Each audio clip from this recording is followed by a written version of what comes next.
Loddy and Mac on the cul-de-sac, on the sports sack. Angry Jay, the Dahnfather, ready for some fantasy football. We're a couple weeks in, so we're ready to give the stardom situms. Loddy, owner of the studio. We have a special guest in the house tonight.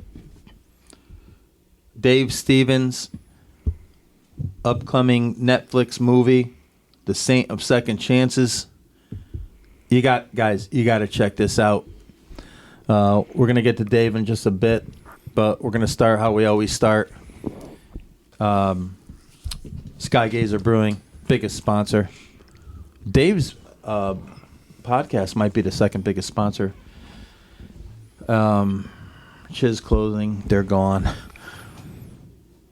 Twisters Baseball, they're out of here. It's just us, guys. Good enough. It is good enough. You know who's not good enough? The Cash Clown. The Cash Clown's days are hopefully numbered. Hal brought in a third party to review many things about the Yanks. Auditing the analytic department, another waste of money. We know what needs to be audited and changed. He needs a scientific report on it. By the way, Friday, tomorrow, 22nd, is Firebrand Cashman night at the stadium. I know, guys, when we first started, I wanted to have such rallies, and none of you guys or our listeners wanted to do it. I think we can make a difference, and maybe tomorrow night at the stadium they do. I guarantee they're going to shut down their voice tomorrow. They're going to escort people out of the stadium. There's angry Yankee fans, as they should be. Angry Jay'd be proud of that. This is the 21st day of September, Earth, Wind, and Fire Day. Cole flirted with a no-hitter. We got into the 6th. Whatever. These games mean a ton. Cabrera, by the way, not on fire, but serviceable, showing that maybe we should have just stayed the course when they made up their mind he should play left field. Next thing you know, a week later, he never plays left field again unless, somebody needs a break, somebody like Bowers or McKinney or Hicksy or whoever we had at the time. Remember the stir about Hicksy? He came up on fire with the Orioles. Mm-hmm. Has anyone heard of him recently? He's injured again, I believe, isn't he? No. Yeah, shocking. I know. It's hard to believe. It's like Stanton sitting the day out. Anyway. But we don't need to talk about Stanton at all. I believe the Cash Clown's days are numbered. I truly believe Hal's going to do it. Really? I think he wants to do it. I think he's scared to do it because he doesn't know baseball. I can see. All right, I'll play along a little bit. I think if anything, maybe he gets reassigned within the organization. They won't let him go, but I don't see him being let go of the GM duties. Do you, Angry Jay? I don't see it. They're gonna make they're gonna make injury excuses again. Yeah, he doesn't. I mean, hell doesn't have a pair. But honestly, if he was ever relieved or moved somewhere else where he wasn't in charge, he'd probably be in the top 10 greatest days of my life. I think you're going to get Bloom from the Red Sox after he's available now, so he's going to the. I'll give the Red Sox credit, and they just. I mean, what number GM is this for them in the last 10 years? Well, even the Astros. 3, 4. Yeah. Yeah, so I'm saying 4. We got a guy there for a quarter of a century. They won World Series there and stuff, and they just not good enough. Houston does the same thing, Angry Jay. Yeah. Every guy gets 3-4 years, regardless of his success. They get rid of him. They don't want it to get stale. Yeah, get better, not us. I believe Hal will do Bauer's that. hitting cleanup. I'm surprised you're saying it, and I'm happy that you're saying it. Mike, you need some Sudafed. I know.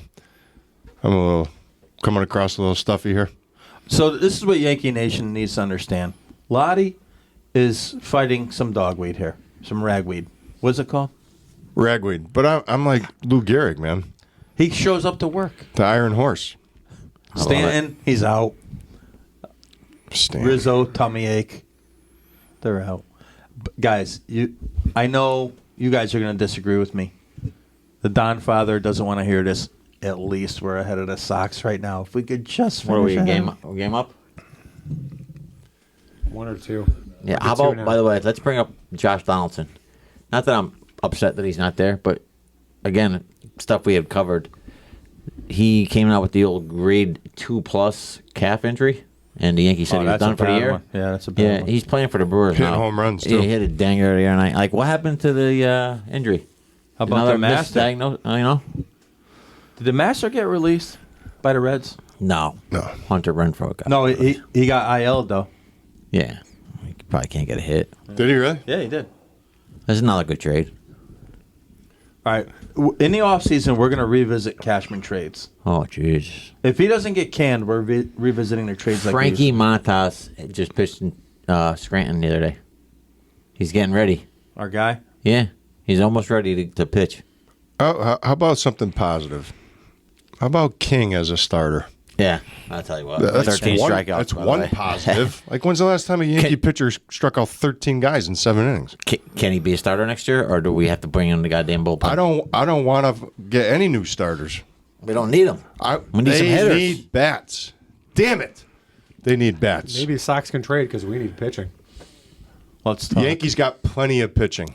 Starting pitching is not the problem.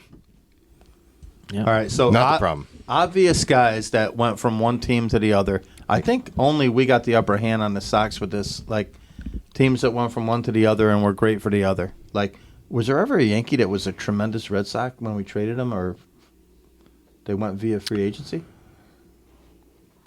How about the guy Pierce for that 1 year? Johnny Damon. Steve Pierce. Wasn't he the MVP Yeah. in the World Series? Yes. Yeah, we had he him was for a like Yankee a minute. minor leaguer, and they gave him a little cup of coffee with New York, and he bounced around a little bit and ended up on the Red Sox, dominating in October. Loddy, that's a hell of a call. Any other That was ones? impressive. Thank you. Any other You ones? guys can have Damon and Ellsbury. I mean, if they're all Yeah, but they, How about Boggs and Clemens, dude? We've done pretty well. Johnny Damon But was Bobby terrific Mack for was us. saying, has there ever been a Yankee that went to Boston and did well? Right? Crocker? One way? Then there was this other Yankee. This Ruth guy was It was pretty- that was his name, Ruth. Baby Ruth. It was a candy Yeah, bar, right? Yeah, George. Yeah. Listen, once Dominguez got hurt, like I lost all interest in Season following over. it. Yeah, he was the one guy that was kind of keeping me He lasted invested a little bit. like 8 days. He had 4 dingers. So he's getting the same surgery as Ohtani, right? Basically. Yep. They already said Ohtani will start the season as a DH wherever he ends up. What does that But do to his contract? we won't see Dominguez, they say, until July. So what's the difference? Look Yeah. at Bryce Harper, 5 months. Right. Why is it going to take this guy until the All-Star break? Cash clown. He's 20 years old. Cash clown. Cash clown. Tell you what, steak dinner. No. Steak dinner. No. Steak dinner. No. Steak dinner. Okay, that's good.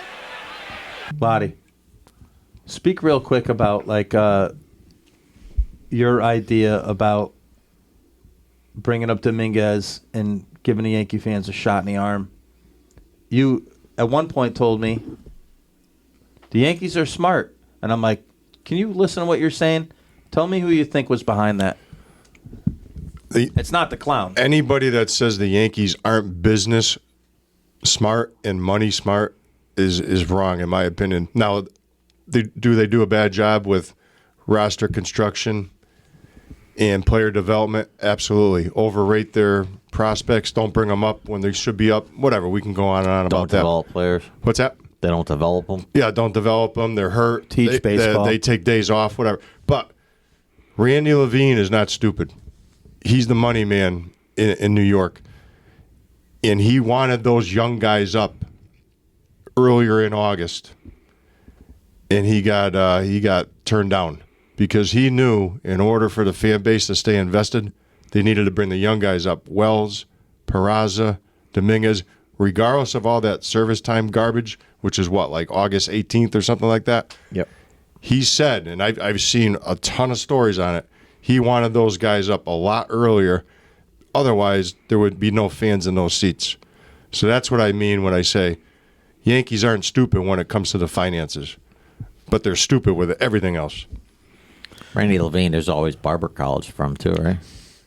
That guy's a disheveled mess at press conferences. His glasses are falling off. His shirt's untucked. He's like everybody's crazy drunk uncle. Can we make him the GM? Nah. I don't want him as a No. GM, but I I'll think he's take pretty good. anybody. I think he's pretty good at what he does. All right. Speaking of who we need at GM, we're about to bring in our interview subject. Angry Jay, what do you think we should introduce Dave as? St. Paul Saint. The guy. Oh, I got you. A little late in that. The guy who, Dave. I pinch hit for Daryl Strawberry Stevens. Angry Jay, always late to the party. Professional in residence in the School of Communication at Quinnipiac University, but that's not even like scratching the surface on what this man has accomplished. We're going to bring in St. Paul Saint, Minnesota Twin media participant, and Olympic team tryout guy, right? Is that what Yeah, he had Dallas he Cowboy. had a tryout. tryout with the Dallas Cowboys. Olympic trial, 1983 for the '84 team. The commish and the rest of us are happy to bring in Quinnipiac's own Dave Stevens, professional in residence in the School of Communication at Quinnipiac University, also known as the Q. That's the commish's home school.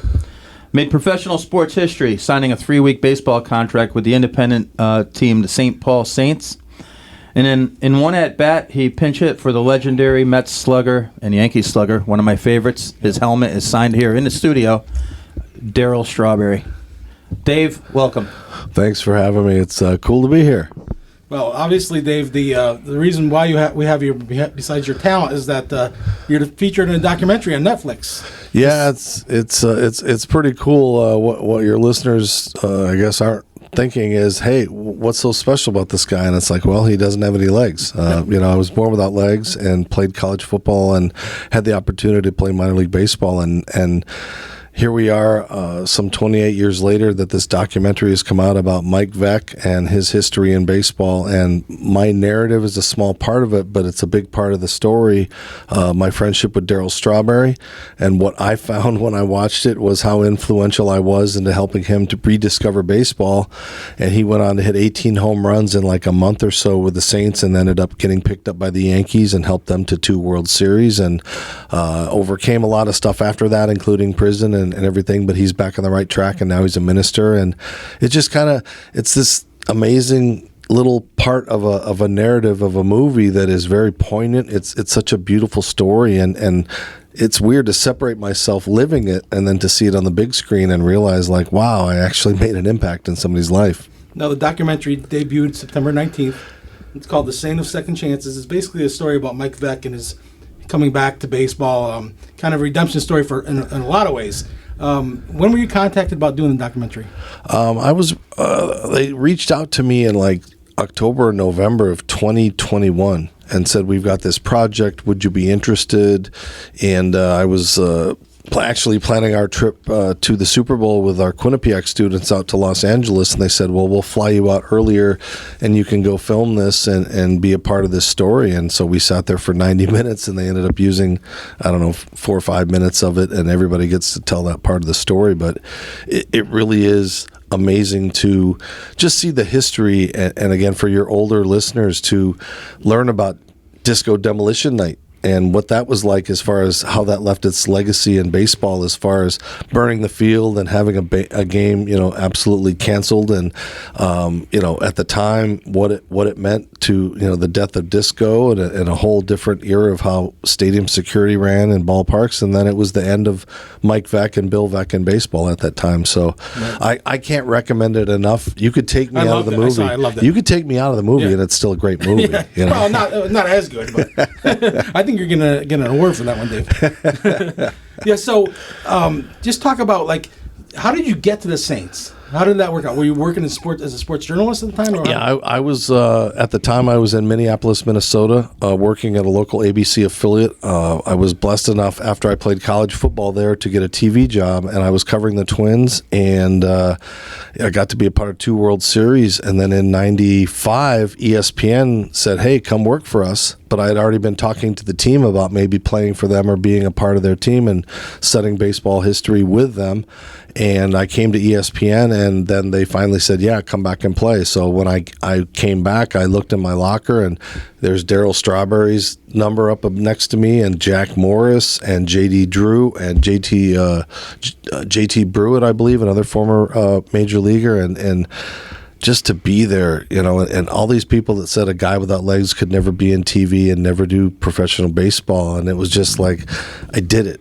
And, I don't know if anyone will ever do it. I highly doubt anyone's ever going to get that opportunity, but I can say at least I was the one that did it. And, I was able to do something that no one's ever done. I got to ask you this. You had mentioned this already. You played college football? Yes, sir. How did that...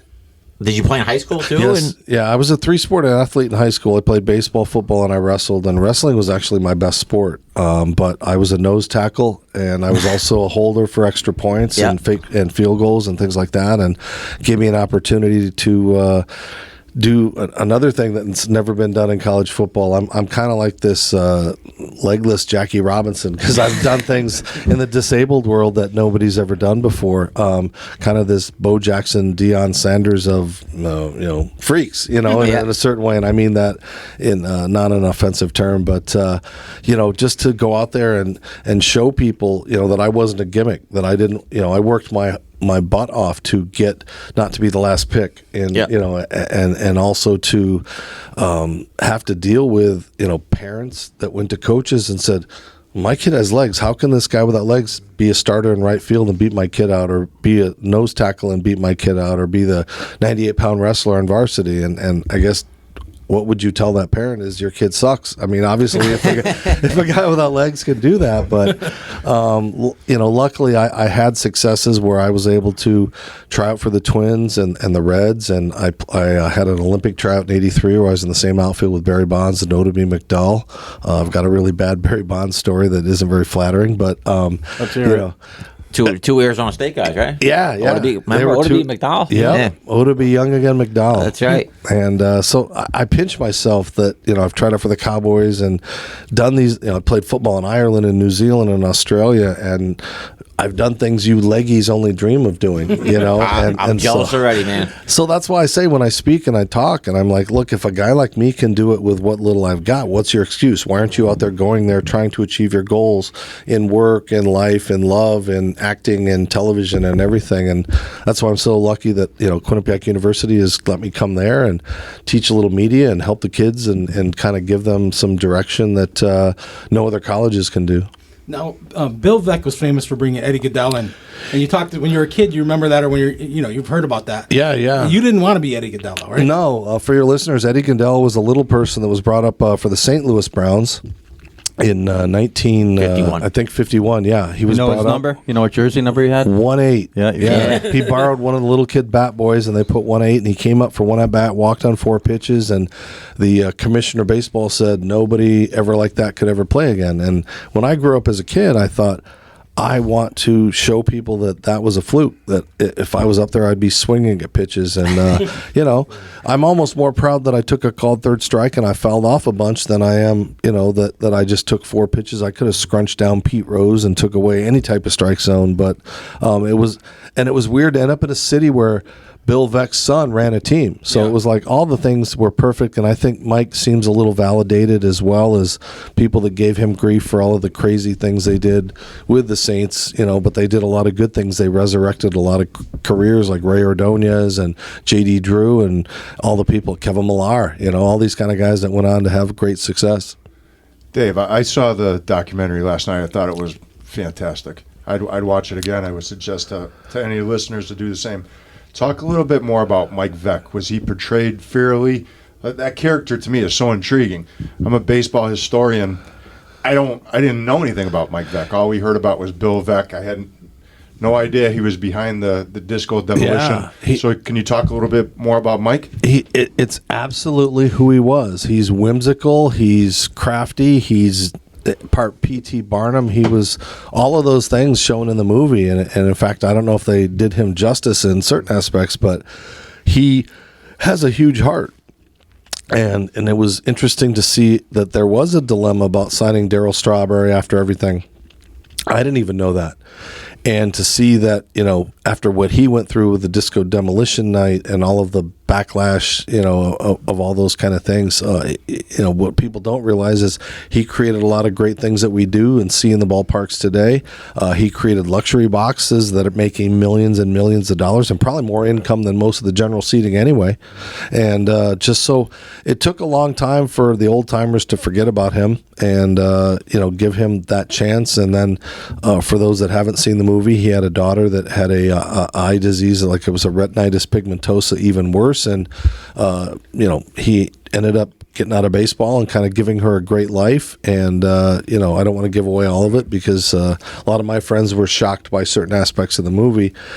But that's why this movie is so good. It's a family movie. You can set your kids to it and let them watch it. There's nothing real vulgar. There's nothing offensive, but it's just a real feel good about the little guys, the Davids and Goliaths, like Mike talks about. Mm-hmm. It was, and I've always portrayed myself as that little guy that's always been fighting, you tall guys in sports and fighting to be just equal and looked at as just an athlete and not somebody without legs.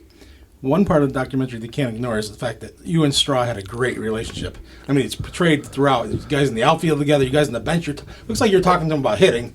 Just what was he like? He was at a bad point there, but he credits you for getting him out of that as well as the Saints. Yeah, it was just we kind of, I was 30 and he was, I don't know if it was 32, 33 at the time, and the other guys are 22, 24, and they all wanted to go out and party, and obviously that wasn't something that Daryl wanted to do. So we ended up, after every practice, we'd go and have lunch and sit there and have iced teas and just talk about life and just talk about, the things that had nothing to do with baseball. And then when we were in the outfield, we were mic'd a couple of times, which was cool to see, where we were goofing around and having fun. And, he was smiling and it was a different Strawberry. And, it's humbling to think that I was a small part of that, but also it wasn't just a one-time thing.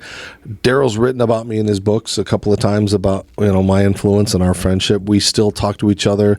We've run into our passive cross at speaking events where we showed up at the same event, and last summer we saw each other. So he is.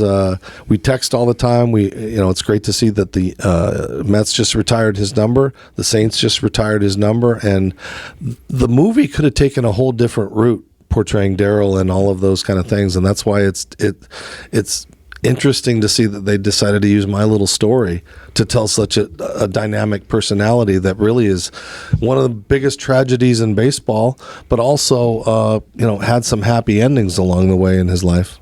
He was one of the few guys that actually turned he was kind of like a villain when he first started playing, and he turns out to a good guy. There's not a lot of guys like that. First of all, I got to tell you, I think I would introduce myself as, hey, I pinched it for Daryl Strawberry one time. That's how I think I would introduce myself. But let me ask you something.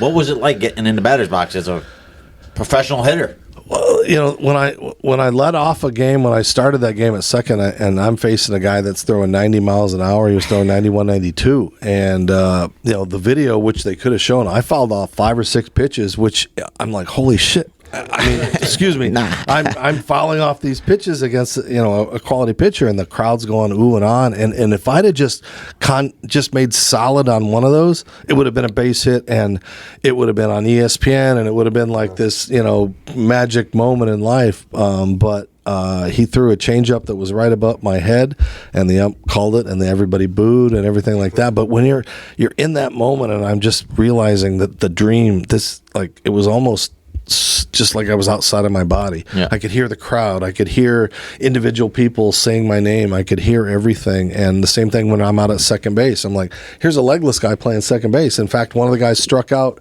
one of the batters, and they threw it around, and I forgot what you're supposed to do when you're throwing the ball around. I was so freaked out about being out there. So do we know the umpire's name?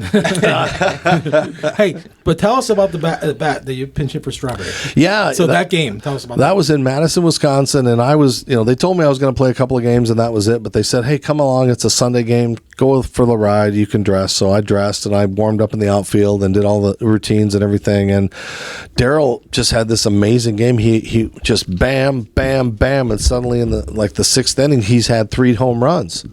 And I'm just in awe, and all of a sudden, he's like, Skip, I've had enough.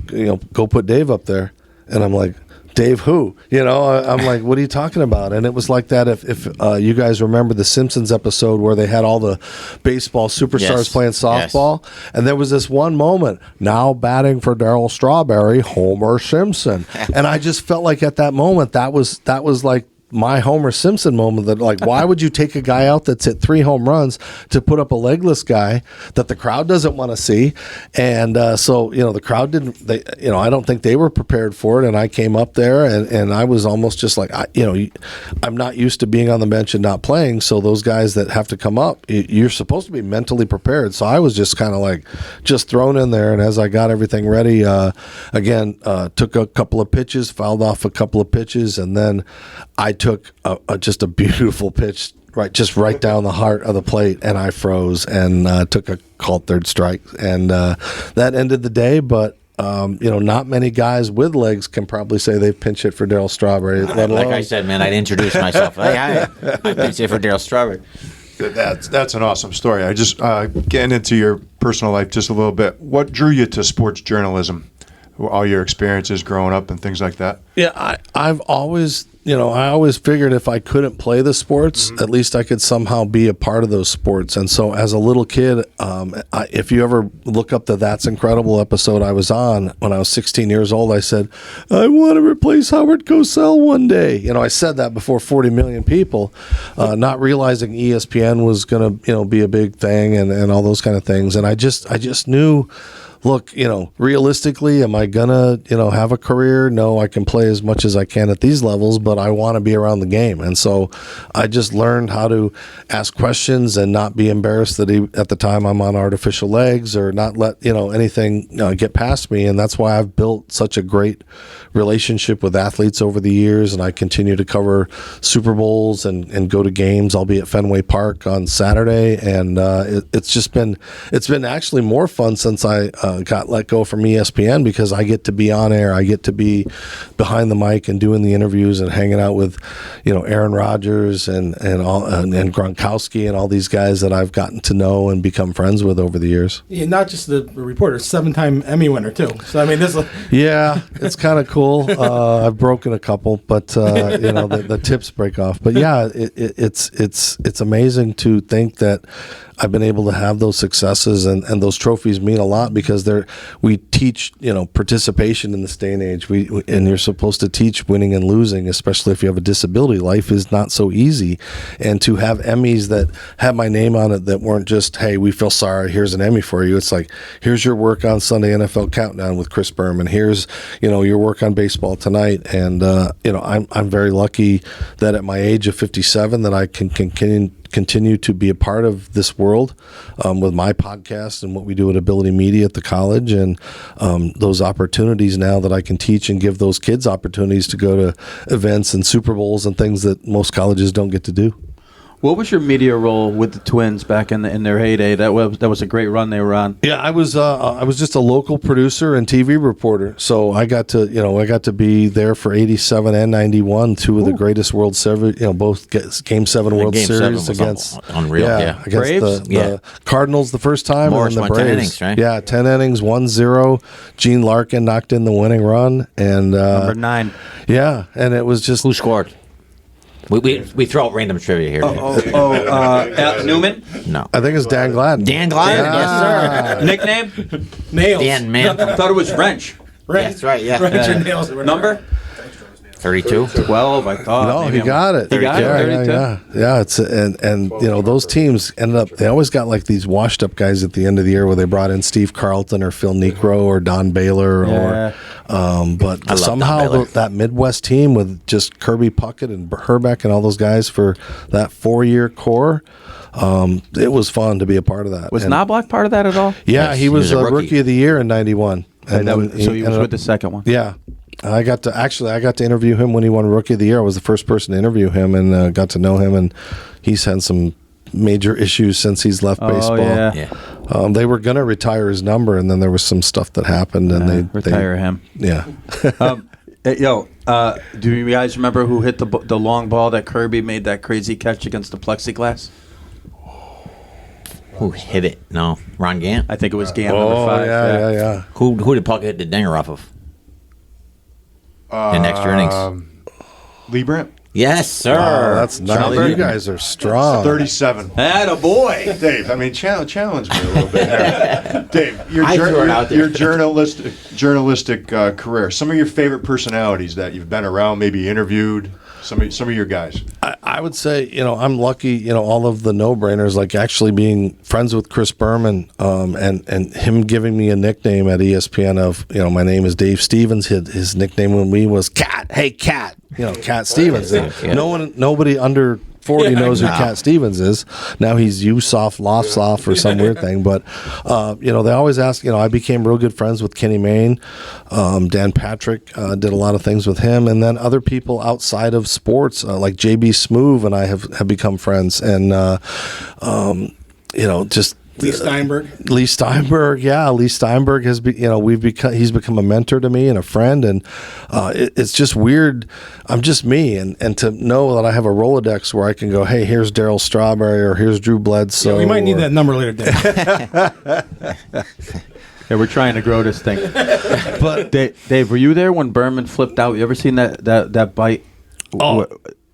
Where he flips out on the people moving around? Yeah, were you there? He was in New York at the ESPN Zone when they were doing the Monday Night Football cut-ins, and there were a lot of those when you don't think they're rolling and you don't think they're on, and That was it just some of the like the bulging disc.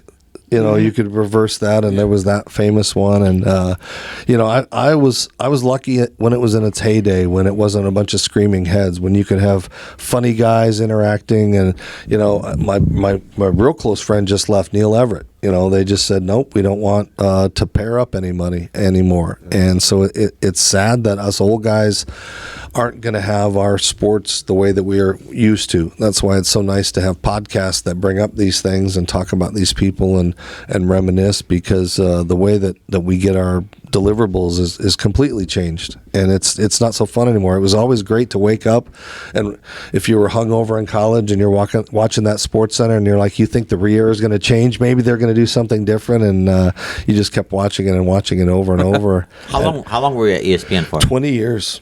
Wow. Yeah, I was there. I saw it all. The book I could write about the things that I saw, and the lawsuits and all of the things that are behind the scenes. I read the book. Yeah, well, there's probably a book after the book that could talk about the Harold Reynolds situations and all of the other, things that kind of either get paid or Phillips, Steve Phillips. Yeah. Oh, the Mets guy? Yeah. Yeah, when he had an affair with an intern, and then you see what these people look like, and you're like, what are you thinking? No offense, but we were just like, will you throw away your life for that? And but everyone makes mistakes in life, and I've tried not to judge them, but yeah. It's especially if they end up getting sold by Disney soon, and it's just going to become just an app or something that be part of everything else. Right. Now, I know, Dave, you're a Bristol guy because of ESPN. Yeah. But tell me about growing up. Where'd you grow up? And when you were born, parents, what was their involvement when you were growing up and kind of pushing you to do anything? Well, when I was born, born without legs, strike one, strike two, put up for adoption right at birth. So I had a loving World War II veteran and a housewife that adopted me right from the hospital, and they instilled in me that I could do anything that I wanted to do, and they didn't hold me back. And the only bad part was my mom got cancer when I was like 9 or 10, and there was a lot of surgeries, and then my dad lost his job, and we were poor, and we moved around, 13 or 14 times, and I went to 4 or 5 different schools, and then we finally moved away to this cowboy town for high school, and that's kind of when I decided that I was going to have sports be my escape. Where's because that? It was Wickenburg, Arizona that we moved to out of Phoenix, and a little cowboy town, very Mayberry, very redneck, and Conway Twitty type music blaring and things like that. And it was a culture shock, but it really helped me to develop and grow. If I'd have been at a bigger school, maybe the teams wouldn't have let me play. But I'm very thankful that my adoptive parents, believed in me and let me do it. And then tragically, my adopted mother died the day I left for college in '84 to go to Minnesota, and then my dad died a year and a half later. So I dropped out of college for a while. I turned to cocaine for a year, just doing the wrong thing, and just finally cleaned up my act in '87 and got back to Minnesota and got my scholarship back, and kind of kept things going the right direction. So when people think I've had this wonderful life, I've been places where I can understand the lowest lows and what it's like to deal with addiction and what it's like to deal with all these kind of things. But I'm about positivity now. I don't really dwell on the bad stuff much unless it's unless it's a school or something and they want to know about it. I'm more about trying to just show what is your potential, no matter your setbacks, and that you should have goals and you should continue to strive to achieve those kind of things. And that's why I'm very lucky that I get to go out and travel around. I'll be in Washington D.C. next Monday through Thursday, meeting with Pete Buttigieg and Tammy Duckworth about wheelchair accessibility on airplanes. And I'm like, who am I to talk about that? But they're having me go there to talk to these people. So I feel like, I can be instrumental for a lot of people because I can bring a lot of organizations together and a lot of, that's what has happened at Quinnipiac too. A lot of eyes has come on the college for the inclusion and diversity and the showcase that a college believes enough to let people with disabilities do stories and features and Can you talk about that? Yeah, I was just going to say that. Yeah, can you? Yeah. Talk about what you have going on. Yeah, I mean, Ability Media was started 3 years ago by Dean Roush, who just left, and it's a major loss for the institution. He was the dean of the School of Communications, but we are basically like a PBS.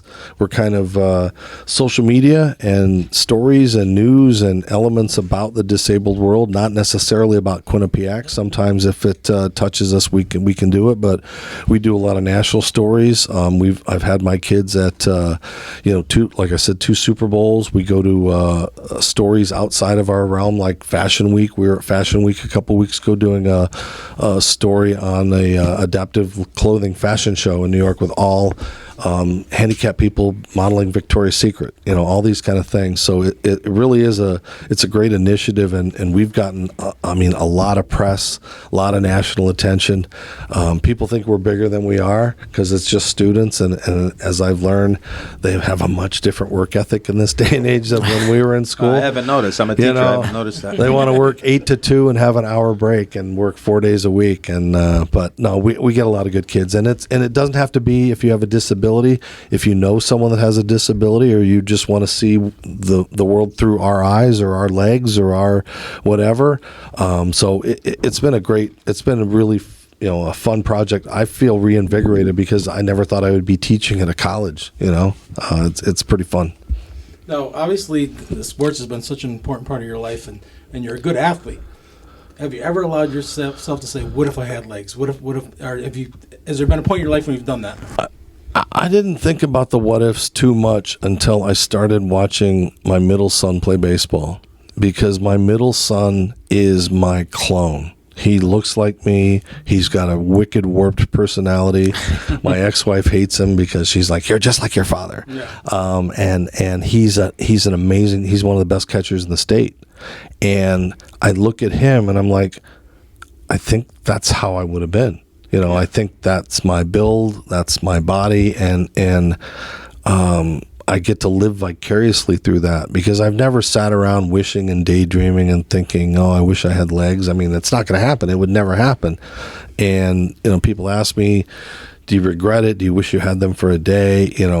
I'm lucky that I have what I have, because I think it's way worse to go to war or be in an accident or lose your legs or lose an arm to experience that PTSD, or to have to relearn how to write with a left hand instead of a right, or how you can't walk. And I'm lucky that this is the only way I know how to live my life. And this is my normal. And, that's the thing that the world on the outside doesn't get is, a person with a disability, that's their normal. Everyone else labels them handicap or disabled. Well, handicap is something you want in golf, not in life.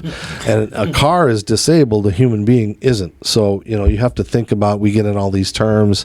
I like to be called limb different. I just think it's a more fitting thing than being a congenital amputee or all these things. But everybody has their own way that they want to call things. I was just in Arizona at a Ability Expo for disabled people, which is a big conference, and they put out a press release that it was in Arizona, and they're like, legendary legless athlete Dave Stevens returns home. I thought that's a good headline. Somebody from the Walter Cronkite School of Broadcast said it's a very offensive term. So I said, can I call that lady? And I wanted to find out, does she have legs? Like, does she, because again, it's always those people that think they know better, that are the ones that, it doesn't bother me what you call me as long as you respect me. Hey, and you could always say, I pinch you for Gerald Stronger. That's on my new business card. Yes. So what's next for you? I mean, obviously you're still doing the ability media thing, but any sports things on the horizon that you're thinking about, or as you? Well, we're hoping to raise enough funds to go to the Super Bowl again with the students, and I've got a celebrity softball game coming up in November, another Ability Expo in December in Dallas area, and I'm enjoying what I'm doing with Quinnipiac, and I'm hoping that there's more and more speaking opportunities that once people see this movie, because the money really can be made in speaking. And I'm hoping that COVID kind of set my speaking career back. So if anything out of this movie that I would love to happen is maybe get a little more opportunity to share my story and go around and do my thing. No, I saw in the ratings that you have a podcast which is slightly below ours in the popularity nationwide, but talk about that. Do you enjoy that? Yeah. And radio's changed. How does the podcast help? Well, I call it a vodcast because it's a video. I do, because of my ESPN background, it's highly visual, even though it's on Spotify and Apple and everything. And I kind of started it when COVID started out, and I called up a few friends, and sadly, I interviewed some guys I wish I could get back. I had Jim Abbott, I had Darryl Strawberry, who says he's coming back, but then it became where someone saw it and said, hey, we'd like to put it on some platforms. And so now we are on every social media platform, obviously, but we're also on Roku and Your Home TV, which Kathy Ireland owns, which is now a streaming service. Can we get her on? I'm trying to get her on too. I didn't realize that she has like the 18th biggest brand in the world of Kathy Ireland Enterprises of what she's doing. So I'm happy to be along for the ride. And we had 1.1 million views last month on our show. And we, it's not just sports. Like I had the Village People on a couple of weeks ago. I had a Grammy-winning jazz artist on a couple of weeks ago. We've had Ralph Malph, Donnie Most from Happy Days, and Lydia Cornell, and Linda Cohn, Kenny Mayne. I've called in a lot of ESPN favors, but we have fun. And, it's not TMZ, so I'm not going to attack guys that have issues. We had one of the co-hosts of Shark or Tanked. You remember that show where they built tanks? And of course they had a falling out. So, I don't bring that up on the show. I don't say, hey, what happened to your, did your brother-in-law beat your sister and all that kind of stuff. I mean, you can get that stuff everywhere else, but our show is, we have fun, and I try to do my homework and pull up things. I had Torey Lavello earlier this year. Oh, no kidding. Did my homework, found out his dad invented hee-haw. So Really? we talked for 20 minutes about hee-haw, about Willie Nelson and Johnny Cash being at his 8th birthday party and all these kind of things. And those people and these guests appreciate that when you're talking about something more than X's and O's or the same old, did you hate that town, or this guy was ripped on, So I'm having fun, and, it doesn't pay the bills, but maybe soon. And, continuing that dream of being on TV. I mean, it's I pinch myself for the opportunities that I continue to have. Don't feel the need to plug us on there. Listen, if you could get Kathy Ireland on for us, I'll pay you. You guys remember the cover of Sports Illustrated? Kathy Ireland? There's a lot of these guests that want to be paid. I had one of those washed up guys from The Sopranos that had like bit parts, and I said, would you like to be on? And he's like, well, I get $250 to appear in a podcast. I'm like, yeah, okay, well, good luck with that, And the guy from the Weather Channel, his guy said, well, what are you willing to pay? And I'm like, Nothing. some old underwear? I don't know. Some old Tommy John, not new Tommy John underwear, but like I said, I've had Tommy John on, we've had Burt Blylev on, we've had all these amazing guests that the word gets out that we treat them okay. It's just like you guys, if word gets out that you're fair with them, they're like they'll take the chance, Dave, did you know that John, who we call the commish, faced Tommy John? I did, yes. Did you really? Yeah, it was like when I was in the media. It was Journalism like piece, It was yeah. a batting practice session with him. It was very fun. I had a good time. Wow, what'd you do? I did pretty well against him, yeah. He's throwing about 30 miles an hour. He beamed him. Yeah, he did. He hit me there. John hit a line drive, and on the next one, he hit him in the middle of the bat. Wow. Yeah, he did. That was very fun. What number was Tommy John? 25. Yep, same as Abbott, right? Dave, Yes. hate to go back to the sports experiences, but like I really want to go back to the Saints and some of the guys you played with, and like any stories you could share. We could go guy by guy, but like I mean, you already talked about Daryl. I wouldn't mind hitting it one more time. Like, what amazed you about him athletically? Like, and did he still have the gifts? Was he still as sharp? Did he ever speak of regrets? Just tell me like a little insight to Daryl. I love Daryl. These guys know it. He was my guy. He was probably, and I've been to the ballparks and seen the Puckett's and the Tony Gwynns and all those. I've never seen a more pure swing, and just the way he was majestic in the batter's box. And we would just sit there and watch batting practice because it was just like, and we're thinking, how did you throw all this away? You threw away millions and millions and millions of dollars because of drugs and alcohol and abuse and all those kind of things. And, it was just every day, those days that we were in the ballpark, we had fun together, and it was just amazing to hey, this is Darryl Strawberry. I'm sitting next to Darryl Strawberry, and you wouldn't think that he would be a friend, that he would talk to you, that he would be as I'm on the low totem pole, man. I'm this dude without legs. I don't have a shot at this team, and he's become my closest commandant and friend. And then there were the other guys like Jack Morris, which Jack was not nice. Jack is a bleep. He was just he was a great pitcher still. And he knew he was going to utilize that time to do it. And I think he went 8-0 or 10-0 or 12-0 and just dominated everybody. The Yankees then said, well, we want you to come up, but we want you to do 2 starts at Syracuse before we bring you up, because that was the AAA affiliate at the time. And he's like, no, I mean, Strawberry went to Syracuse and then he went up. Jack said it was beneath him, and he walked away from the game. And he's just, I've seen that attitude with him, but just to witness it up close, it's disparaging when you see your heroes. You think they're different because they're around the players, but then they're like that around the players. And it was just, if when I see him, we shake hands or I say hi, or and he knows who I am, but it's not like it's warm or cordial, above anything like that. He's on our list, man. We're crossing him off. Hey, how about JD Drew? He seems like a great guy. I mean, it was Red Sox, but like he was, and obviously he was using them to get to where he wanted to get. It was a 1-season deal, but just again, that's did it get him back to the game? Yeah, He didn't like want to play for the natural, Phillies. yeah. He didn't want to play for the Phillies, so he sat out a year. Yeah. Went and played for St. Paul, And then Cardinals. got the Cardinals right after that. So Really? one of Yeah. the few guys ever, just almost the Elway thing, where Elway said, "I'm going to play baseball if the Colts draft me," and he won as well. But he was, and there were so many other guys like Ray Ordonez and Leon Durham was there When you were there?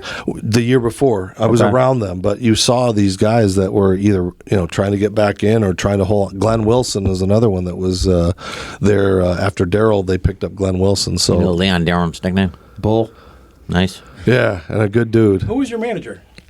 Marty Scott, and he'd been in the Texas Rangers organization. He just passed away, and we had Wayne Twilliger. I don't know if you Yeah. remember Twig, Yeah. was Yeah. the first base coach, and I even when I went back a couple times, they let me coach first base. So go. that was kind of cool, and just such great memories of St. Paul, which is I'm very proud now that the St. Paul Saints are now the AAA affiliate of the Twins. How was how was the ballpark? It's the ballpark I played in was the worst field you've ever. There are high school fields in Bristol that are better than the park that we played in for professional major league base or minor league baseball. But the city field or city park or whatever it's called, CHS Park is it's really nice, and the fans are really. It's neat that a team 8 miles away can support a minor league team with a major league team just across the way. And to see that the independent team is now the AAA team, it's like I'm part of the AAA Minnesota Twins. That's tremendous. Dave, question. First of all, tell me if it's true, and then how was it? How did it happen? I read somewhere, I saw a video. You went to the Dallas Cowboys training camp? I did try out for the Dallas Cowboys. I had an opportunity after my last year of football. I was given 2 offers to go to Green Bay Packers or to the Dallas Cowboys tryout. You chose wrong. Yeah, I did choose wrong. I really did. I went to Dallas. They had me run a couple of 40s. They did measurement and leaps and all that kind of stuff, and that was it. It wasn't like I got to put on pads or do anything. Whereas the Packers, if I'd have taken that offer, it would have been come out, work out, maybe you'll get into a game, But at the time, Dallas was America's team. Jimmy, they had just hired Jimmy Johnson as the coach, and they just got Aikman, and Jerry Jones had just bought the team and got rid of all the Landry and all those people. So I've got my certificate. I was a Cowboy for a day, but it's all it's all good. I still hate them. One more question. I like you even more. I watched a lot of videos of you today. One of them was you were at a camp, and it was called the Nub Ability. Yes. And is that something you're still doing? Do they have them local, or is it? I'd love to hear more about it because I've watched the interviews with the kids you were working with. It was unbelievable what you did. So I'd like to talk about that. For a while, I was working with that charity, and then I started my kind of doing my own thing with Disability Dream and Do, and now the Pro Stance Ability Camps, where we're putting on baseball camps for disabled kids. We do it in New York, Florida. We did it with the Yard Goats this year, where we get minor leaguers to come and spend a day, a morning with the kids, going through some basic drills and just having fun. And a lot of the players get more out of it than the kids because it's their first time they've ever been around kids with severe disabilities. And I'm hoping that this grows big because I've been doing football camps around the country. I've been doing baseball camps. We're trying to work now with the Players Association to grow bigger.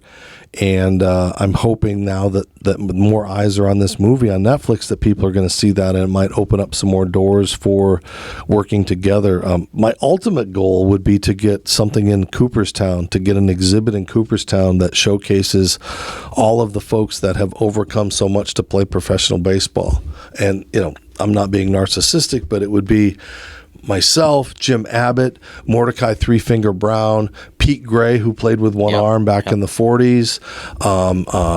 Anything, really. Jim Eisenreich, right? Yes, you get him in there. Jim Eisenreich is part of that. Curtis Pride, who played deaf. yeah. There was a pitcher named Bert Shepard who came back from World War II and pitched on one artificial leg in a game. So it would be nice to see. Yeah, it'd be nice to see an exhibit that shows, I think, is it Roger Metzger was a shortstop, had lost a couple of fingers in an accident, came back. I think he only hit like 137, but again, he came back with a lot less. And I'd like to see just, you've got the women in there, you've got the Negro League Hall of Fame in there, you've got all these things, but I think, having Jim Abbott's stuff from his no-hitter and maybe having Pete Gray's glove and having video of all these guys that did that, it'd be a real nice, part of Cooperstown to do. Jim Abbott's gold medal, too. How about, did you still have your jersey from the Saints? Or I no? do, yeah. Nice. What number? It was 32. It's the only time in my life I didn't get to wear 44 in any sport, because I've always worn 44 as a tribute to Reggie Jackson. Arizona State. As much as a jerk as Reggie is, I always felt like... I don't know if Mickey would like that. Yeah. Well, but, Reggie... to me, was always that guy that came through in the clutch, under pressure, with all eyes on him. Yeah. And I always felt, as a kid with no legs playing sports, everybody was staring at me any moment. And if I failed, it'd be like, oh, the poor little kid with no legs, But it's like, if I achieved it, it's like, wow, look at what he did. So, I usually came through in the clutch like Reggie, and so I always had the 44. If you look at my college number and all the other stuff, but yeah, I had to wear. I was stuck with 32 because they only had so many jerseys. That team was so poor. You had a limited amount. Like Strawberry's number was, I think it was 19. It wasn't 18. They didn't, and I don't know why they couldn't give him his old number, but yeah, I still got the jersey, and they haven't retired it yet. So you sure you don't mean David Ortiz about the clutch? Yeah. Can I just go right back to the Cowboy thing real quick? You know how we watch things and we wish the outcome was different, and we turn off certain things because we would never want to watch them again. I wish Dave was holding against the Seahawks that day in the playoffs, and the Cowboys still wouldn't be in this drought. Dave, we have this closing segment all the time when it's just us guys spitballing or whatever. But I'm going to put you on the spot with all of your, and it doesn't necessarily have to be a guy you covered or saw or played with, but I'm just going to throw out there some scenarios, and we recently are calling this segment "You Only Get One," so you get to pick one guy. You're a baseball guy. We're down 2 guys on second and third, bottom of the ninth, 1 out or 2 outs. You got to pick one guy up there to at least tie that sucker up. Who's getting that hit? I would probably bring Tony Gwynn up. I think that he was, probably one of the most underrated and best hitters of all time. Speaking of number 19s, and he had a body that shouldn't have been playing baseball. I mean, that should be a hitter as he was late in his career. And the guy, I think one of the seasons he only struck out 27 times or something like crazy, less than that. I just saw a thing. Kyle Schwarber struck out for a 200th time this year. Tony Gwynn struck out less than that in the 80s. Yeah. Tony Gwynn wouldn't play nowadays. No exit velo, no launch angle, none of that stuff, right? He makes too much contact. No scouts. They would have just said the same for Kirby Puckett, this short little fat kid. And what are we going to do? But that's why I hate the way baseball's turned with analytics and everything. And I like some of the rule changes, but I miss I like the purity of the National League having a pitcher hit and those Not kind anymore. of things. Yep. No, we've lived to see it all, right? Dave, one guy to swipe a bag late in the game. Lou Brock. Nice. I liked Lou. Ricky was a little too Ricky for me. Oh, thank you. Thank you. You got to go out of the ballpark here. You got to hit a home run, a Joe Carter type of home run. Let's say you're just out of pitching. It's that late in October. Maybe we're getting into November. We got to hit it out, or we got no chance to stop these other guys. Who hits the home run? Even if I hate him, Yeah. I'd probably go with Barry Bonds.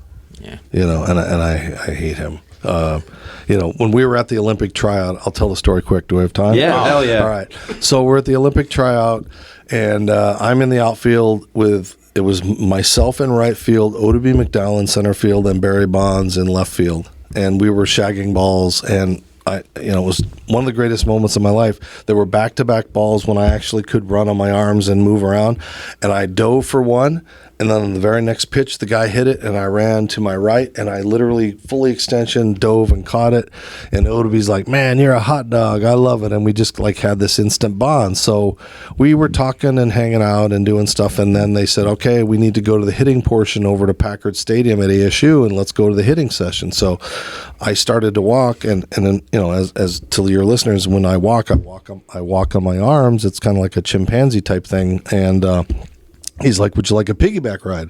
And I'm like, "Oh yeah," because it's really far over there. So I get up on Odabe's back, I get my arms over his shoulders, and he's carrying me, and here comes Barry Bonds, and Barry's like, "Odabe, what are you doing, man? You're wasting your energy. He's not going to make the team.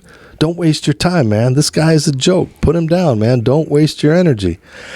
And they were both playing at ASU at the same time currently, and I just kind of froze, and I was like, "Hey, I don't want to come between you guys, man. Put me down. And Odabe was like, "Man, that's just Barry being Barry. He's an ass." And we just kept on going, and that I predetermined I did not like that Barry Bonds, and I grew up to see all those sides of him that we don't embrace, and so I had a hatred for him for quite a long time. You just substantiated every one of our thoughts with that story, because none of us like him either. So, All right, let's go on. Go to the other side of the ball, pitching. You can't say Mariano Rivera. You got to shut the door. 1, 2, 3, and you got 2, 3, 4 on a solid squad coming up. I'm going to Goose Gossage. I'm pulling him up. I like a guy that can go 2 or 3 innings, even 4 sometimes, and That's a starter nowadays. Nowadays the only intimidation is that they can throw 103 or 102. I mean, nobody wanted to face Goose because they were afraid he was going to throw it at the side of their head, and that's nowadays you can't pitch inside. You can't, the games became a little babyfied in certain aspects of it. So yeah, I would go with a guy like an intimidator like Goose, Al Habrowski, but more like Goose. The Mad Hungarian. Yeah. All right, how about a ground ball with eyes? You got to have an infielder. lay out, smother it, and get up, or from his knees. You got to get the guy at first, or the tie and run scores. I'm going with either Brooks Robinson or Ozzie Smith, depending on where the ball was hit over there. Love it. Those are all good. Yeah, can't go wrong with those guys. How about an outfielder? Got to go get it. Got to track one down, just one. Wow. Oh, man. That's a tough one because there have been so many, and I think of the kid, I think of Ken Griffey Jr. flying up over the walls and doing, those kind of things that were just, everybody does, on a daily basis now. But at the time, I just think he was a guy that in his prime with his best tools was one of the best outfielders. Yeah, Dave, that's awesome. Do you feel like this documentary is almost like fate? I mean, you're trying to get money for Quinnipiac. Your story you're getting older in age now. Just that it came out now, and that it's putting you back in the spotlight a little bit. I mean, it's almost validation. I guess because when I don't talk about it a lot. I don't tell the stories. There aren't a lot of people that knew the story, and for it now to be just up there in the big screens and on TVs and everything, I feel like it's full. I've come full circle that I now can get some respect and almost like, wow, I was a part of history, and I didn't have to go, yeah, I did that, or tell people what I did. It's like now it's a fact. It's on the screen. There are other people talking about it, just because I've, brought it up over the years and people, might not know about it. But now it's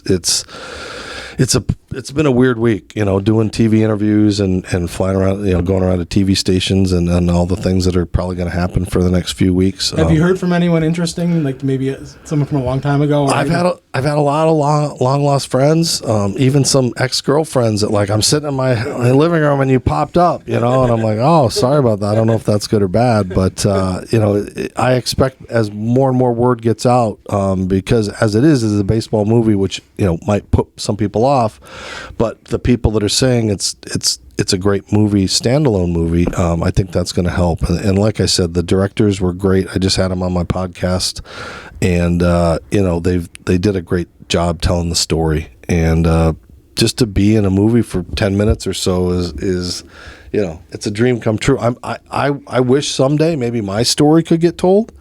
But I don't know if it's a docu-series, because how do you put everything that, from high school to college to pros to ESPN, how would you put that into 2 hours unless they focused on the Saints or something like that? You never know. Who plays you in the movie?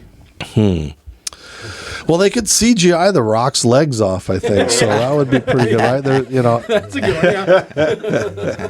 I don't know. That's an interesting thought, because I don't know if there's a legless actor that could do it, or if they could, I mean, the thing is, my story's unbelievable. To be honest with you, I mean, unless you have, which luckily I have the video, it's like, how did you play football? How did you wrestle? How did you do that? And because I did it before TikTok and all that stuff, if I did it now, heck yeah, I'd have 1.2 million, I'd be dating Taylor Swift or something, So, I enjoyed the time that I had, in my era, and it probably was better because it let me just play baseball. It let me just play college football. There wasn't, we were on TV every now and then, but it was just me doing my thing. How do you want to be remembered when all is said and done? What do you want people to know about you, say about you, think about you? Wow. Well, I tell people I want to leave my legacy. I want people to realize that I made the most of what I had.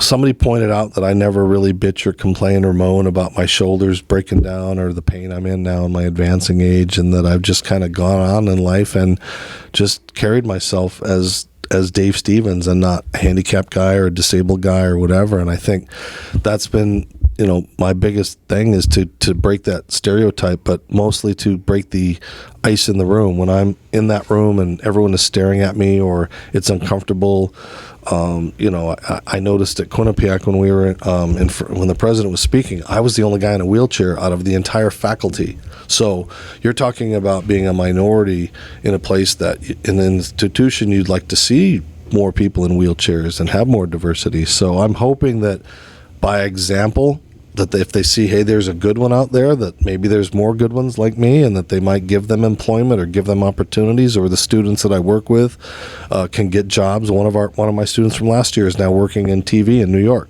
That was my goal. Nice. So how I want to be remembered is just a guy that did things that nobody ever did, that nobody thought he could do, and just went about his life as normal as possible. I'm going to kind of piggyback on that to close us out, but your message to youngsters, because everyone has adversity, some to a much greater degree. What's your message on those that make excuses or complain, or just how should we go about handling challenges? When I talk to the kids, it's tough because, I was bullied. I had things happen to me, and the kids today, they can get it worse by cyberbullying and all those kind of things. I tell them, no matter where you come from, because I lived in a one-room house with no walls that I couldn't have my friends over at certain points, at my teens. And, I realized that, where you come from doesn't define where you can go. And I want kids to realize that no matter how bleak or desolate or anything looks, if you work hard enough, if you put the effort into it, you can pretty much do anything you want to do in life with hard work. I've failed. I failed a lot, but the successes have been tremendous for me. And I've had to work extra harder and, work to be accepted differently, and to break that stereotype when you're the first person with a disability at ESPN, and you're the first person with a disability to try to be in broadcasting, and you're, all these kind of things. And so I just want these kids to realize that there's always hope out there, that as long as you work hard and strive hard and set those goals, you're doing the right thing. I gotta say this. Just having you here today has been an honor. It's really it's been inspirational. Your sense of humor about everything is like off the charts. The Saint of Second Chances that's on Netflix. Anybody listen, go watch it. It's awesome. Yeah, if you need my passcode, just text me. Because I've had, I think 10 people have used my Netflix passcode, and I didn't have Netflix until Monday. I bought it so I could watch the movie. I'm going to cancel it in a month. Sorry, Netflix. Dave, we really want to sincerely thank you. We've had some guests on here that have kind of floored us, not realizing we could get that type of person. You've taken it to the next level. This was really enlightening and hopefully inspirational to everybody listening. It's not our MO to do that because we're here joking around talking about sports, but thank you so much for coming. Thanks for having me. Thank you, Dave. Thanks, Dave. Thank you.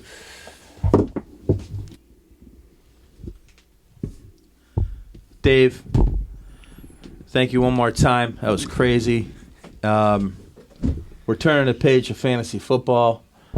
The Dahnfather, he takes weeks Where off. the heck's this This guy guy been? is Stanton over here. Traveling to where you been? Tell us about your A lot of travels. California, San Jose, Newport, Los Angeles, Yeah, tough life. Vegas next week. Vegas Stuff. next week. Vegas next week. The Dahnfather's back and he's ready to talk So football. wait a minute, we're not going to see him next week. It's going to depend on what you guys be flexible. Be flexible. I'm going to give you my week Take 6 the red stardom eye. sit-ems Take right the now. red eye so. back to Bradley. We'll see you next week. The Dahnfather will be back. Cowboys 2-0. We all know it. Eagles had to sweat one out against the Pats. Loddy season's over. The Dahnfather's G-men had given up 60 points and scored 0 until they had a miraculous comeback against the Cardinals, and now their season's over. They're tied up with the Niners. It's now 10-3. September 21, Niners just went in. Dahnfather, welcome back. Let's talk fantasy football. It is good to be here. Hopefully you're all following the Twitter feed for the podcast, and you saw stay hot. And you saw all my preseason awards where I gave the MVP to Tua, Rookie of the Year to Tua Anthony what? Richardson. Tua, MVP this year. Okay. That's what I said 5 weeks ago if you didn't listen. And I said Aaron Rodgers would not make it at more than 4 plays. So if anybody listened to the Week 1 podcast, 3 for 3. If, last week, start sit-ems. I said start Christian Kirk and start Lockett, sit Ridley, and sit Jacobs. Dahnfather's on fire to start the season right now. Yeah, On look fire. at his hair product. It Hopefully looks you're checking great. out Twitter. I got it cut today for the pod. It Got looks it cut good. today. Thank you. A little gray in the front there. One piece. Look who's talking. Pot No. kettle. But Jeez. I've always had gray hair. I You have never too. have. Since I was 12. Sign of wisdom. Fantasy's great this year. Well, it's awful if you like running backs because it's just the running back position is an absolute disaster. But, Mac, I got to start with dumpster fire of the week, right? I mean, we got a lot of them. I was going to go with the Giants until the Arizona Cardinals owner called the team at halftime and said, we want to lose, right? We want gotta to get the Caleb quarterback Williams next from year. We gotta USC. so he made a call, but I got to give it to Odell Beckham Jr. Might be a big surprise. He's dating Kim Kardashian. He is now the dumpster fire of the week in the NFL. He's always been a dumpster Anybody fire. who dates a Kardashian is a loser. Chris Reggie Bush, Humphries? what happened? Went Chris downhill. Humphries, what happened? Ben Simmons. His career's over. It might have been over already, but Is he's. Stanton dating her on the side? Yeah, Probably. we got to set that up somehow. For a team, I'm going to the Bengals right now for the dumpster fire of the week. I mean, this is a team that people thought could make it to the Super Bowl. They've been outscored by 24 points in 2 weeks. Joe Burrow looks gimpy, questionable this week. Jamar Chase, gimpy. I mean, it's not a good look for a team that people thought was going to make the Super Bowl. And the Chargers. Every year, Mac, you and I are way high on the Chargers. And they just I'll give you that disappoint one. year after year. I mean, they've given up, almost 70 points in 2 weeks? How about Russell Wilson? Like, they ever going to win any games out there? Ever? Ever, yeah. I'm going to say they're not going to go 0-17, although Sean Payton might like them to go 0-17. They'll win this year. They'll go like 5-12. They'll figure it out a little bit. I'm with you on the second half of the Chargers. year. That's Staley guys. I always would have- say this, though. The Chargers will have 1 or 2 games They entertain in the you. last few games of the year where they're like, they got to win them to make a wild card because they're always in that spot. Can anybody answer me this, by the way? I don't know if you saw the end of the Rams game this past weekend. People were going up crazy with the Yeah. betting lines and everything. You all saw that, right? Yes. Niners? Why do they kick the field goal? Down by 10. Line 7.5. No time left to kick a field goal with 3 seconds left instead of going for it on 4th down. There was not like you can kick off and get onside kick. 3 seconds left, down by 10. They kicked a field goal. Kicker needs some work. Line 7.5. Yeah, but some. I don't think the I don't know. NFL's I don't fixed. know how the tiebreakers work at the end of the year and stuff. Do like point differential and all that stuff. It could come in handy at some point, or if you got a lot of money on it, I guess. I think it's You almost MVP, went but- glass half full, Right, Henry. I That's mean, not your yeah, MO. I was Yeah, what happened surprised there? by you That's- angry. You're talking is like- that why they did it? I mean, you guys were just thinking they did it. Point differential might mean I don't something. think Sean yeah. McVay's really. Yeah, that's a. I think Steve Wynn made a call and said, we got a lot of money riding on this, and we got to swing it the other way. Nah, that doesn't happen in the NFL. I don't bet. I don't know what you're talking about. Well, I got some good trivia, but I'm going to start real quick with the stardom Cinemac, if that's okay. I'm not going as long as last year. Commish complained all the time. All right, we're putting the timer on. We're Here starting. we go. We're starting this week. I got a couple shockers for Deuce Sitz, by the Vaughn. way. Go ahead. We're starting Jared Goff at home. Goff at home against the Falcons. 9 of his last 10 home games, 2 touchdowns or more. 9 of his last 10 home games. Playing at home again. Averages 22 fantasy points a game his last 10 games when he's at home. So Falcons' pass defense is okay. Just heard today the Sun God is playing. Practice today. Good news. Amon Ra will be on the field this weekend. Goff's going to throw for 2 touchdowns again. Probably score right around that 20-point mark. But that's a pretty good mark for Jared Goff. And I'm sitting. It's painful to me because I have him on a team. I'm sitting Thor. I'm sitting Trevor Lawrence this week. I mean, first of all, he could have been my dumpster fire of the week last week. He was They're playing the Texans, though. Aren't they? No, Texans. are they? They Yeah, are playing okay, the you're Texans, right. Yep. whose pass defense is very good. And guess how many touchdowns he's thrown in the last 2 years against them? Any guesses? Zero. 0 tutties against Houston. Dahnfather. The Dahnfather does his research. Wow, where are you guys. getting that nugget? I have my sources. I was talking to John Hansen today. It was so I'm benching Trevor Lawrence. I have him in a league. I am benching him. I actually started Jordan Love in a league over Trevor Lawrence. So shows you a little bit of. And again, he was just really bad last week. Zay Jones is a little security blanket. He's probably not going to play this week. Moving to running back, starting. I hate saying Kieran Williams. I mean, come on. Nobody had him on their team 2 weeks ago. Now everybody does. He's got 4 touchdowns in 2 weeks. Second in running back points for the season. He's going to get volume, and that's the name of the game for running backs. Volume. Whether you get 20 carries, you average 4 yards a carry, you're going to get a touchdown. He's going to get 4 or 5 catches. Just traded Akers, right? Somebody can explain that to me when we're done too. We'll go over the Akers thing. I don't get it. I also like Etienne, opposite of Lawrence. Houston's awful against the run. Had a big first week, mediocre second week. I think he's going to step up and have a good week again. Okay, here's my shocker of all shocks this week. Nobody's going to do this, by the way. Derrick Henry is not going to score 10 fantasy points this week. Stick him on your. Not going to score 10 fantasy points. I got him on the team. He better. I bet you do. I have on a team too. Cleveland's averaging, giving up against Loddy's Browns, 3 points a carry to running backs this year. He had 28 carries last week. Missed practice this week. A little gimpy. Just feed the big dog. By the way, I'd give him the ball 30 times this week. But people expect 20 points a game from him. He's not going to get it this week. Now, nobody's going to bench him. I'm not benching him. I'm just saying, temper your expectations for him. And Breece Hall, I mean, talk about it. 4 carries last week. 4 carries, yep. Nathaniel Hackett's been the worst thing that's happened to the Jets since Aaron Rodgers. Everything he's done is turned to Jets. Hackett is killing Breece Hall. 4 carries after what? Against the Cowboys. Week 1. Who did they play week 1? The Jets. Somebody good. Bills. Yeah, He had 130 yards on 6 carries. You give him 4? Where's Jerome Ford? Nowhere. Come on. Because they're playing Tennessee, who has the number 2 rushing defense in the league. Terrible Thank God passing the defense. Browns have a good defense. That defense is wicked. They're great. Man, they get around. Wide receivers, Mac's going to like it. You got to start Michael Pittman this week. It's going to go off. I don't care if it's Richardson or, oh my God, brain freeze. Philly's old boy. Philly's old boy. Yeah, their old backup quarterback who's now for the Colts. Wentz? Oh, Gardner Minshew. Minshew, yeah, he was 15 I will say for this, 17 Michael on Pittman Sunday. has been He was an surprisingly. Eagle? He's getting targets. Yeah, he's been surprising for me this year. He's getting targets. Baltimore's pass defense, by the way, is really banged up, really weak. I wouldn't start a running back against them, which they don't have a running back, but I'd start him. And they've given up 4 receivers in 2 weeks have gotten over 11 points against Baltimore. That's a lot for 2 weeks. 4 different guys getting over 11 points. That's a ton. I'd start Mike Williams, too, against the Vikings. I think Herbert's going to go off this week. He's the ultimate hit or miss guy. Williams? Yeah. He's got 13 targets last week. All right. 8 I'll catches. go with you. How I'm just throwing it out 83 there. yards? Quentin Johnson, he's like getting like 2 or 3 a week. Because he's really not their 3. I think Palmer's still their 3. He's getting more snaps than Quentin Johnson. I think Quentin Johnson got like 8 to 10 snaps this week. That's it. All Does game. the tight end get more than him?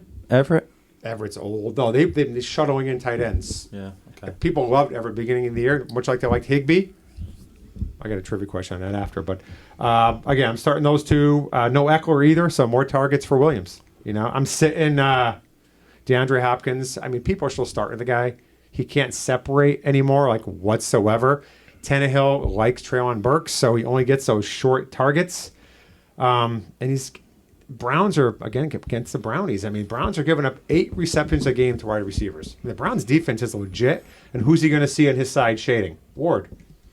I mean, Ward is good. They play That's your zone. boy. They play zone, but Baker draft. Ward's going to shade to his side. So I'd say Fran him. Bucari is guarding him. By the way, temper your expectations for the Cheetah this weekend, Mac. If you got Tyreek Hill, Queer, you're starting him. Temper your expectations, especially if Waddle doesn't play. Because he's going to see Surtain, and they're going to shade everybody his way.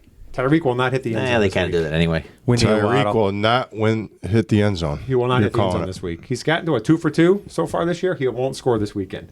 What a hell of a player, though. Oh, he's ridiculous. He's so fun to watch. Tight ends. I'm starting Waddy's boy, Njoku. Medicine ball. Underutilized. First of all, Medicine Deshaun ball. Watson can't throw more than 10 yards anymore. He's just awful. He's Jeez, a wet noodle so for an bad. arm. Where is Bake? Get him back up In there. Tennessee, I got a Baker trivia question, by the way. In Tennessee, can't stop the pass. You're sitting Jay's boy, Dallas Goedert. I mean, oh my Lord. It's 8 targets in 2 weeks, and he's averaging 3.7 yards per reception. 2-0. They're actually there we averaging more on running plays than on passing plays to Dallas Goedert. I don't know how you pass. I like Goddard, too. Jalen Hurts doesn't know how to throw the ball less than 20 yards. He's deep or run. It's. I wouldn't want to be a tight end for that team. It's terrible. Terrible. So big, I got a big week sleeper for tight end for Goddard. you. Big week for Goddard. Goddard's. I got a sleeper tight end for you now. Oh, go ahead. Sam Laporta. That's no Big- sleeper, is he a man. sleeper? The cat's out of the bag. He's got like 10 catches on the year. That's who games? Who drafted him? Who drafted him? You did. Yeah, that's right. First touchdown this year. First career touchdown. don't disagree with that since they're going to have to throw. I think a decent amount. By the way, which NFL tight end leads in targets this year? Darren Waller. Great call because he's a fantastic player in a great organization, but it's not him. Dalton Schultz. Why are you laughing? Hunter Henry. Zach Ertz. Oh, yeah. Former Leads the Eagle. NFL in targets for tight ends. Fly Crazy. Eagles fly. Most Mac, I got a couple trivia catches by questions. I tight got end in a single You season. guys are going to get these because you guys are so smart, but I'm going to give them to you anyways. I'm going to start. Which one am I going Bake. to start with? I'm going to start with our boy Puka Nacua. All right. He has 10 plus receptions and 100 plus yards in his first 2 games of the season. Only 4 players in the Super Bowl era, other than him, have done that. 10 plus catches, 100 plus yards in the first 2 games of the season. Puka is one. Who are the other 4? Each game, 10 plus, 100 Out of the plus? first 2. No, not rookie, just players. All right. I thought there'd be more, but I think the 10 receptions angry kind of puts people over that. 10 catches, 100 plus yards, first 2 games Randy of the Moss? season. Nope. I can give you one hint, but Anquan Bolden. No. no hints. No all right, hints, all yeah. right, all right. Anquan Bolden. Nope. Terrell. I didn't really hear the question. I'm watching a football game.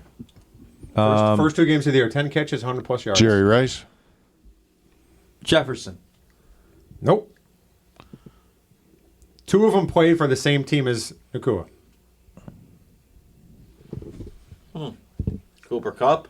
He's one. Torrey Holt. Close. Isaac Bruce. That's 2. How many more? 2 more, and you're never. One of them did it for Dallas. You'll never get it. Miles Austin. Oh, you did get it. Did you read my thing? No. Other one, Falcons. Roddy White. Oh, who was the Roddy White after Roddy White? Ridley? No. Who was the other guy? Oh, Julio. What era? That's a good one. I'll just Give say, us a I'll just say decade. TLC. Oh, Andre Rison? Andre Bad Moon Rising. Andre Rison. Austin was impressive, Mac. That's the best line so far. That was a Who's good the get. Roddy White after Roddy White? Remember though? Like Roddy was 84, Yeah. and all of a sudden Julio jumped on the scene. I got a trivia question for Loddy. Bake. What has Baker Mayfield done in Tampa that Tom Brady never did?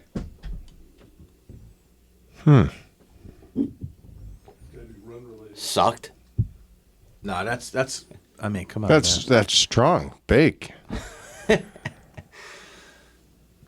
Should I get this? After 2 games, there's not Won his that first much 2 to games. do. That's part of it. Yep. You're telling me Came from behind in 2 games with less than a you certain telling me amount of time Brady left. didn't start the season 2-0 like I'm not telling you 15 that. times? That's half of With the Tampa. equation. 2-0 and No interceptions. Pass. Oh, I mean, Bake. no interceptions. Accuracy. Brady never started 2-0 with 0 Stefanski. interceptions for Tampa Bay. Only one guy has ever done that. Bake. I got a layup for you guys now. Layup. Since you guys are struggling tonight, so it's going to layup. good juice. And I'm who's watching struggling. the I game? just gave you the answer. No interceptions. Anthony Richardson has just That had headache. 2 touchdowns and rushing touchdowns in the first quarter of the first 2 games of the year. Who's the last person to do that for the Colts? 2 rushing Is it a touchdowns in the quarterback? first quarter. Eric Dickerson. Is not. Did you hear my answer? I did. Okay.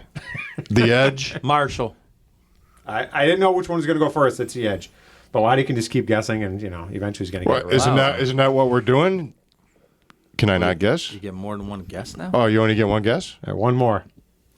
One more, Mac. Which team has lost? Why Mac? How about 'Cause he's- Angry Jay?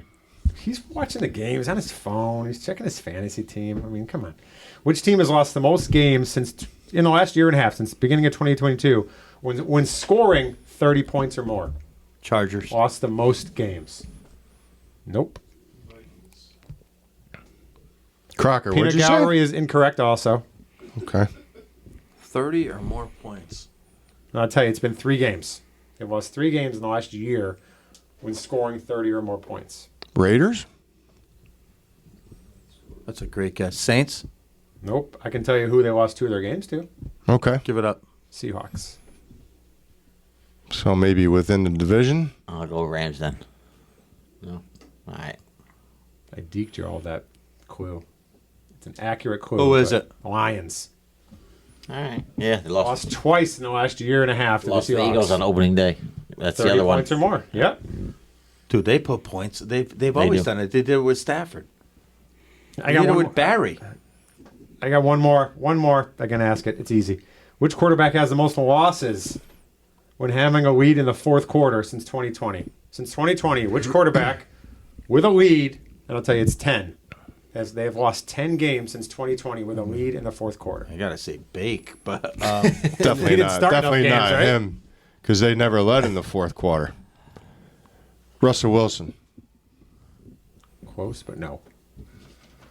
Herbert. Boom. I was just gonna say her. It's a layup, Is guys. Is that more It's a coaching or is that more layup. Herbert? No, What do it's you think? coaching. It's coaching, man. He stinks daily.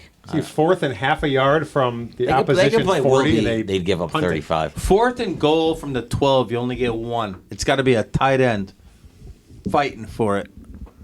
You can't say Gronk. Who you got? Tony Gonzalez. Need a tutty. Antonio Gates. He could jump. Well, Gonzalez could jump too. 2 basketball players. Bavaro. Oh, he went old school. I'm going to go Ozzie Newsome. I thought you were gonna go Ozzy too. Yeah. No, Bavaro. mean, no one I- was taking the ball out of his hands. It's obviously Novacek. All right. 4th and goal from the 1. I'm thinking about Chubby because Chubb's career may come down to being like, you know how Willis McGahee had just a little bit at the end of his career with the Ravens being like a short yardage back, a la Marcus Allen with the Chiefs, like the 1-2 yard touchdown.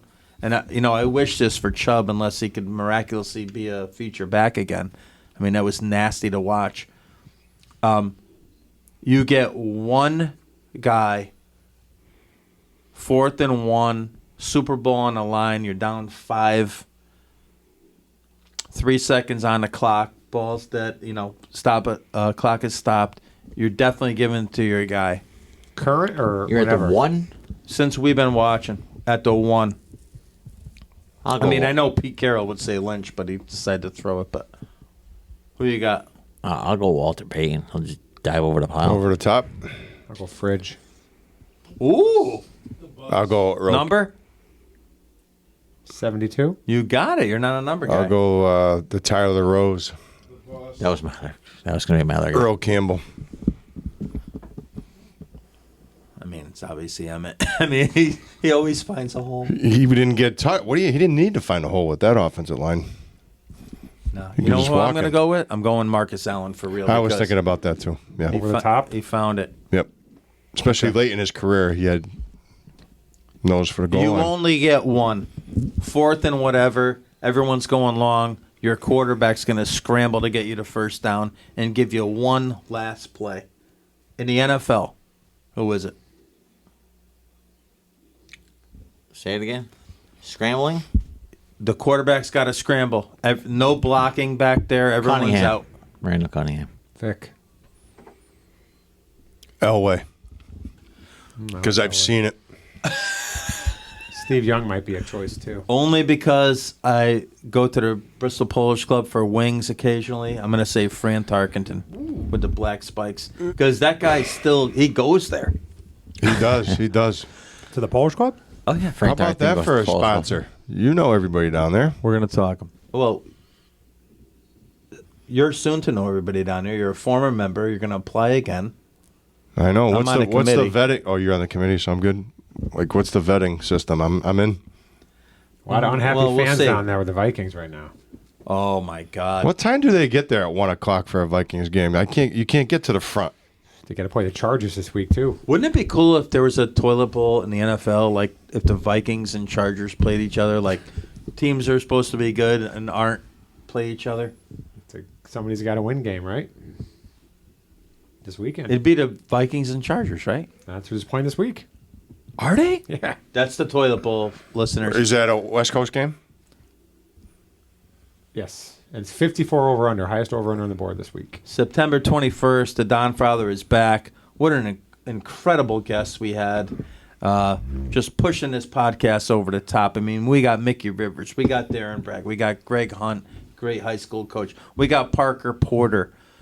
We've got Momo Hart, although you guys haven't heard it yet. Anyway, Eric O'Toole, guest in the studio. Mike Kroc, awake over there. The great Tim Burns. This show is dedicated to him and his family. Thank you, everybody, on September 21st. Loddy and Mac, Sports on the SAC. Smell ya.